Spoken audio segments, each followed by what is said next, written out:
Hello Internet, I hope you're having a good weekend. I've got one more video here on Bazzle Stadium Live with this team. Tomorrow we will go back to the Sun team, good old Stonjourner just there. I think we'll go back to that anyway, if not we'll go to a different team.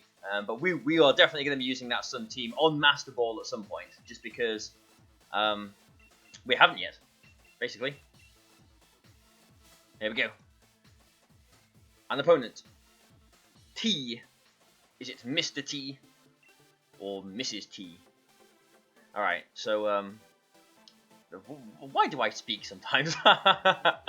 So, okay, he's got 3 ghosts on his team, and 3 dark Pokemon on his team. He's also got 2 fairies. He's got a lot overlapping on this team, typing-wise. But,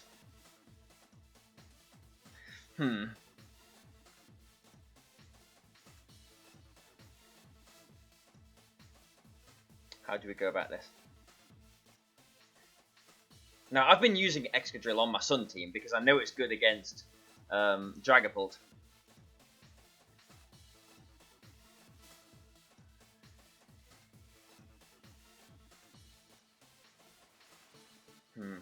Right, I'm going to go with Butterfree and Dragapult again. I'll try and fix my face in the moment down there as well too. And then I'll try and fix that too. Haha. But yeah, Excadrill I definitely want again. And there's a pattern here, isn't there? And do I want Inteleon or do I want Raichu? I think I do want something for the Jellicent, so I'll go with these 4 again. And yeah, I'll try and fix my face there. But it's the sun keeps on changing. Is it gonna fix me? Oh, fun. Sit back. Oh, hello. Hello, Internet. Hello, Internet.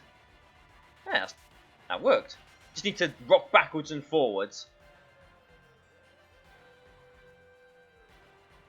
Or maybe not. Yeah, it's worked. Anyway.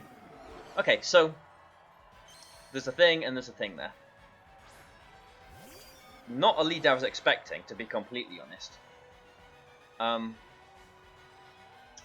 Because I thought he would be trying to Trick Room here, but he's led with Dragapult. Yeah, that's a team, isn't it? So, I mean, what's stopping me from just going for a Sleep Powder into his Jellicent? Not a massive amount, really, is there? So I'm going to Sleep Powder the Jellicent, and I'm going to, just in case he like Airstreams and like it's a fast one with Water Spout, I think I'm going to Airstream it as well. But yeah, I'm going to Airstream the Jellicent as well, just because Raichu is the only thing I've got in the back that can do damage to it. Although I am just leaving my my Dragapult completely open here to what his Dragapult's going to do, and really I've not got a whole lot more that can touch his Dragapult outside of my own too, so maybe I should be getting some damage on his there, but we'll see what happens. So he does Dynamax. I Dynamax first, which means maybe we're speed tying, maybe I am just faster.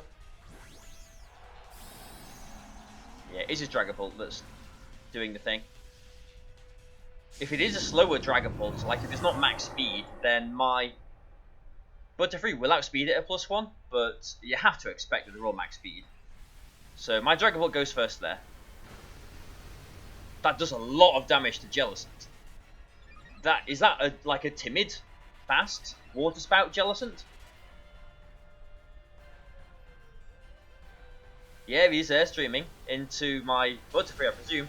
So, okay, Butterfree is naturally faster than Jellicent, I do believe. So, we should be getting the Sleep Powder off, and it was exactly what I was thinking there. He's not Trick Rooming. He is trying to, unless it's Scarfed. Scarfed Jellicent. Yeah, we go first. Wow. Yeah, he was a fast Jellicent with Water Spout. And I presume that's what he was trying to do there. So that's worked out well for us. So now, I think we Phantasm into his Dragapult, definitely. Do we Hurricane the Jellicent as well, though? Do we Rage Powder?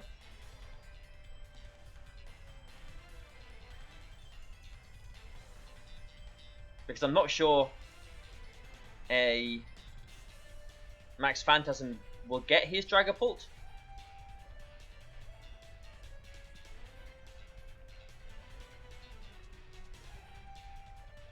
I'm going to try and Sleep Powder his Dragapult as well. Just because I think it might survive this. And if it doesn't survive, I mean, it might Max Guard as well. But, okay. And maybe he's Max Guarding then, since he is swapping. Okay, no. And this, oh, it does knock him out. Oh, that's worked out perfectly then. Because yeah, nice. I should learn my. I mean, I've not used Dragon Ball that much to be completely honest, but yeah, we've got a +2 Bisharp now in front of us, but 97% of the time, it's going to be going to sleep here.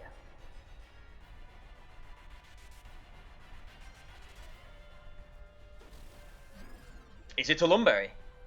It's like my backup catchphrase, that isn't it now? No, it isn't. Okay, so that's good.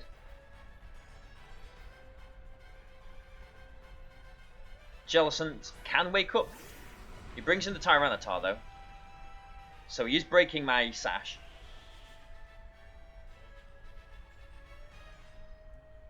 I think I have to Sleep Powder into the Tyranitar, although I do expect he's going to protect here.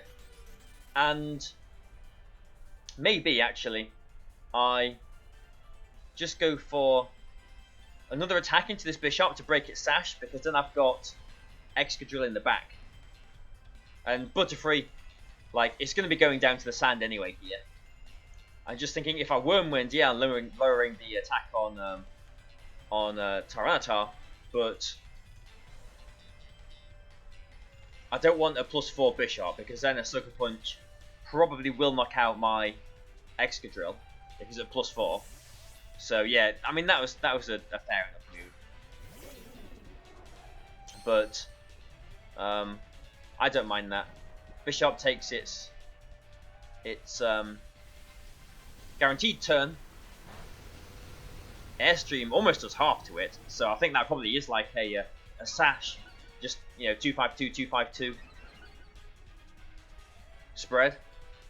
Doesn't look like as much bulk on it, although we know it is at -1 defense. Yeah, nice move there, getting the thing in there. But now I can just bring in my Excadrill, and as long as a +2 Sucker Punch doesn't knock out my Excadrill, I'm good.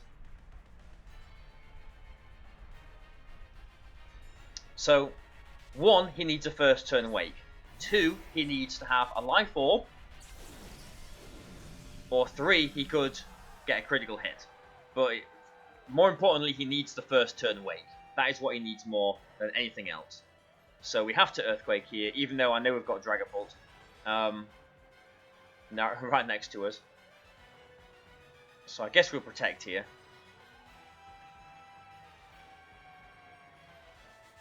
And hope that Bisharp doesn't get a first turn Wake, and if it does, hope it can't one-shot Excadrill, because we have got some bulk on this Excadrill.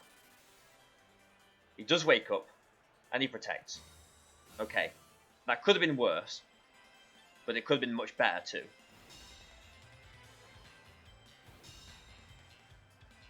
And hopefully there's no Cursed Body here as well, because that would be really bad. Okay, no Cursed Body.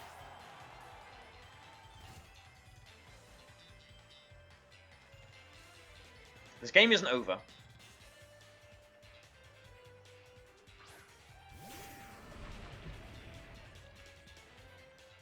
Okay, so I have to Earthquake here, and I'm going to try and Dragon Darts as well.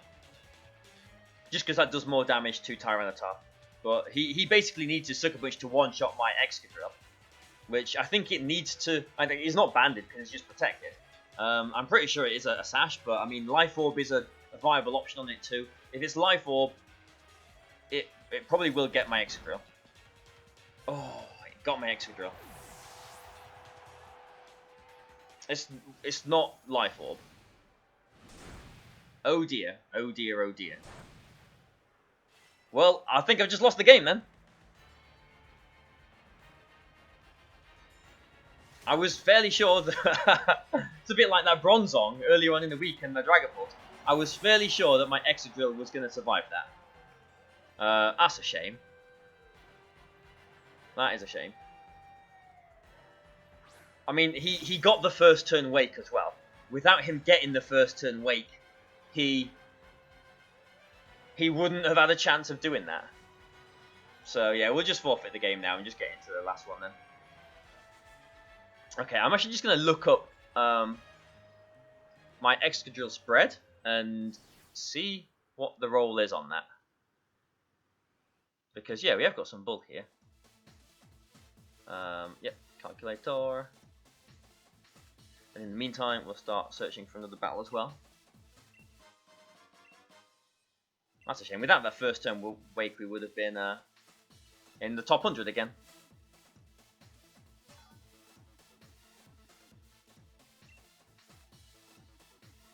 Alright, let's change the music as well, seeing as that was clearly bad luck. Right, Excadrill. Bishop. Okay. So he's at +2. That is not my Excadrill spread.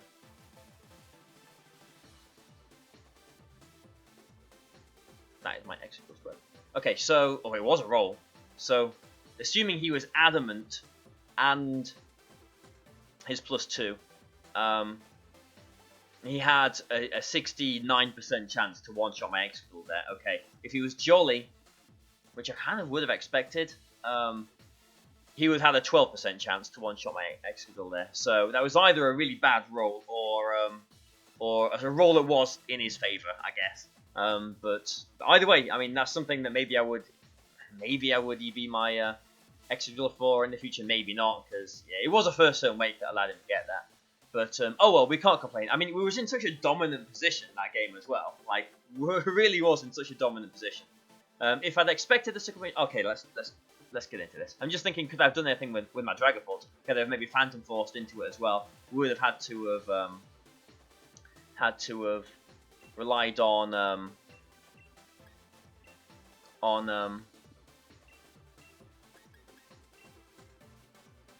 Nuzzle Paralysis and stuff like that as well too. So I'm going to go with these for this. Leading Raichu and Inteleon here, because if he leads with Whimsicott, I can try and maybe fake out an Airstream into it. If he leads with Duraludon, we saw earlier in the week that we can potentially one-shot Duraludon with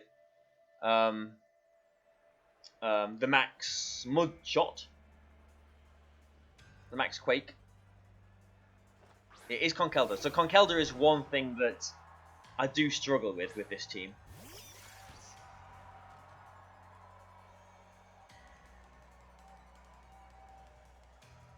So I'm glad I brought Butterfree in the back, but Butterfree is not the sort of thing that you can really rely on too well. Just like, he's got a very middling team. Like, does he want a Trick Room here, or does he want a Tailwind here? I think like it is the obvious play, but I'm going to just do this. I'm already faster than, I'm pretty sure, everything in the back. But hopefully he hasn't got Protect on his Whimsicott here, because if he hasn't, we just lose it straight away. And he would have to, well, I'm sure the Conkeldurr can't one-shot my Inteleon here, because even if it's got Max Lightning through Thunder Punch, there is a Raichu just here. So he'd have to target the Raichu first. So Whimsicott unfortunately protects there, but we are at +1 speed now at least. So we can match him with another Airstream next turn.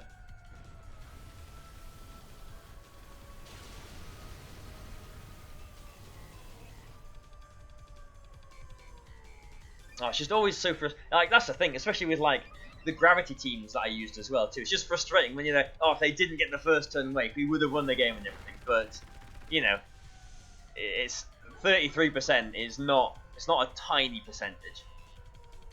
So I'm kind of glad he went for a close combat there, because he is at -1 special defense now. So Butterfree's going to come out for us. I wonder if he has Taunt, because you think maybe he's going to try and Tailwind here? Conkelda could have Protect, but even if it does, is it really going anywhere in Tailwind? I wonder if a Mach Punch and Moonblast will get Butterfree actually. I do have to worry about that.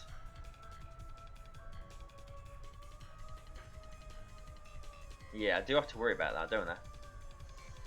Oh, but do I want to play too passively here and by protecting Butterfree? Don't think I do. So I'm just going to try and double into this Conkelda. If my Inteleon's Airstream doesn't one-shot it, bear in mind it is a -1 special defense, the Hurricane will follow up and do so. But yeah, that's kind of what I was worrying about if it protecting, because it's got the Flame Orb. It's not Assault Vested. A Tailwind isn't too much of an issue though, really, because Conkelda isn't going to be faster than either of these.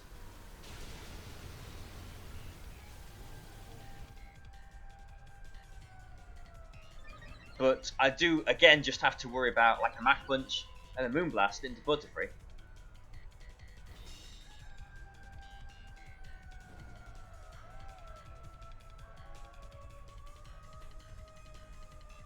So maybe this is the turn that I protect Butterfree. And Airstream again, so that Butterfree is matching his Tailwind. But this one into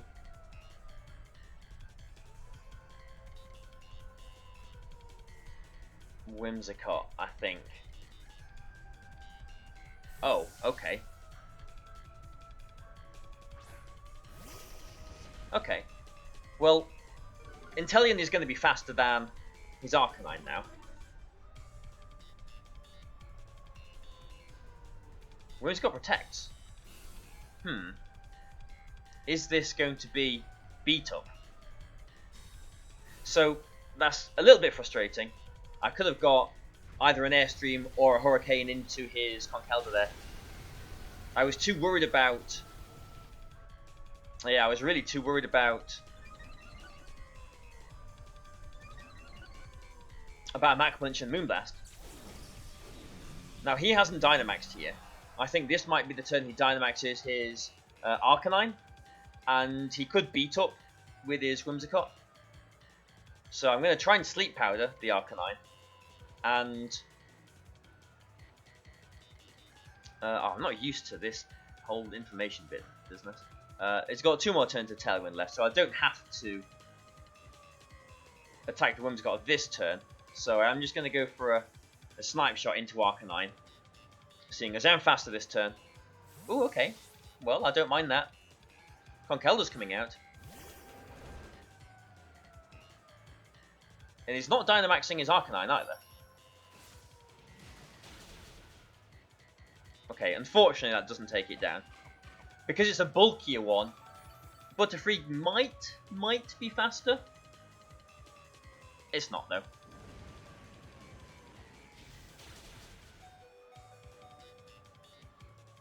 But yeah, we do hit the Sleep Powder. Conkelda wanted to switch out there, I guess, because it didn't want the special defense drop.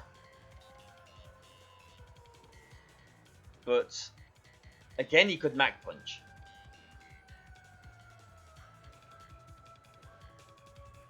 I do need to take care of this Conkelda because I've got Excadrill in the back. Is he going to Mach Punch?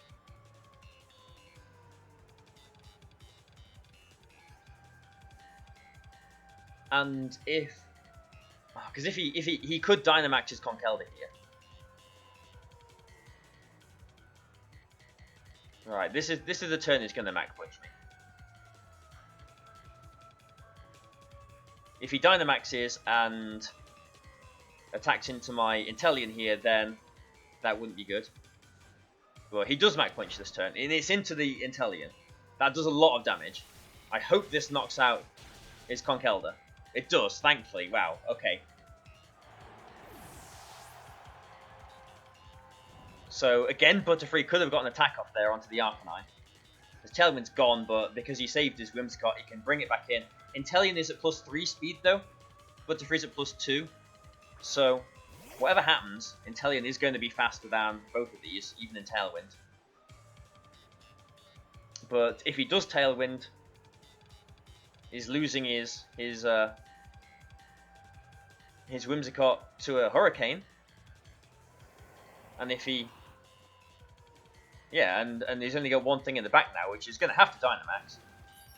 So, is whatever he's got in the back going to be able to beat the 3 of my Pokemon? There's a decent chance it will be able to. Oh, we've missed a Hurricane.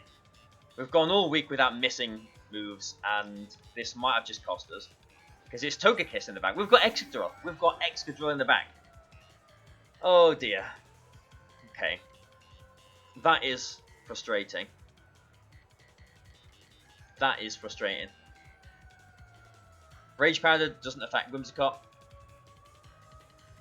Here's Togekiss.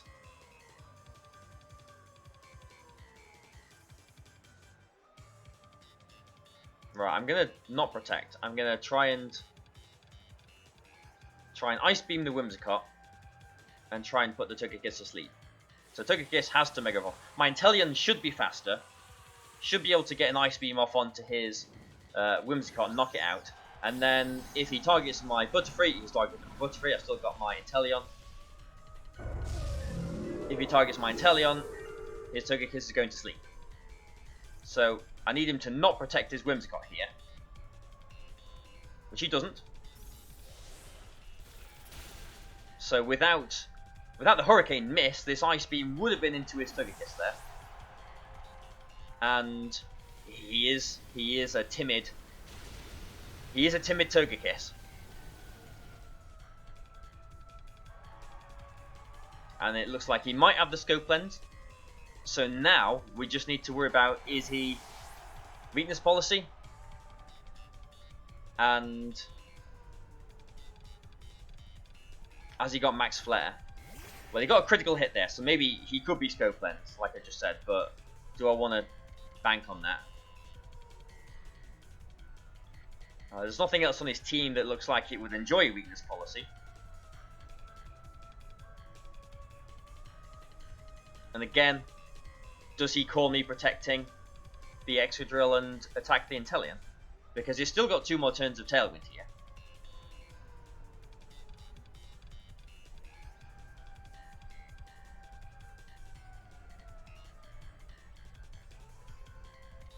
So I'm gonna double protect. I can't protect thing, can I? I keep forgetting that.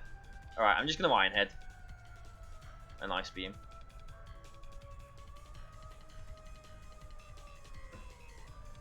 I mean, a freeze would be nice. And it is Max Flare. Okay, so I should have protected the Excadrill. Yeah, that knocks us out. Oh, this has been terrible, hasn't it? With a critical hit. I mean, I don't know if we would have survived that. My Excadrill spread's actually in the calculator, isn't it? So let's just have a look. Because we know it's timid because it outspared our Butterfree.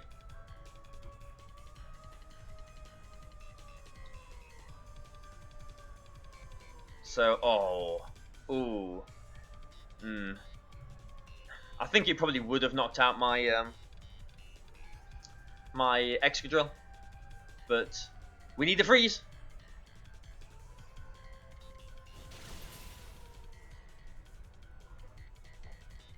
And we don't get a freeze. Okay. Well, that is really frustrating. And another critical hit as well. So it must have been Scope Lens there. Going by those odds. Oh, that is frustrating. That is really frustrating. I kind of want to do one more game just so that we can try and end on a high, but I feel like I probably shouldn't at the same time as well. I mean, the first game, yeah, first turn wake, whatever, with his Bishop, and well, it was a high roll if he was adamant or not. There was a high roll on my Excadrill, and in that second game, if my let's think about it. If my Hurricane had hit his Whimsicott at the end there, we would have been in the same position, really, wouldn't we? I would have just got an extra Ice Beam, an extra freeze chance, I suppose, on his Togekiss. And if I had Protect on my Inteleon as well, we would have won the game. I didn't want to protect my Excadrill because one, he might not have even had Max Flare, but also I didn't want him to call me protecting the Excadrill and target my Inteleon, because then I've just completely wasted a turn. So I guess I was just hoping that he didn't have Max Flare at the end there, which I don't think too many of them do anymore. I think it's going down in popularity. But yeah, well, I mean, I think over the course of this whole week, we have split the games pretty much even, I think. I think maybe we went like one negative actually, but I think they've been sort of evenish. But I mean, if you if you go back to the beginning of the week, I'm pretty sure my honest estimate was 40% win rate. I think the win rate was just below 50% with the team. I think, unless I'm like really forgetting something. So yeah, there we go. Yeah, I'm not going to be using this team again. Next week, I'll go on to a different team. It might be the Sun team again with Stonjourner, just because I didn't give that a proper go when I first started a week ago now.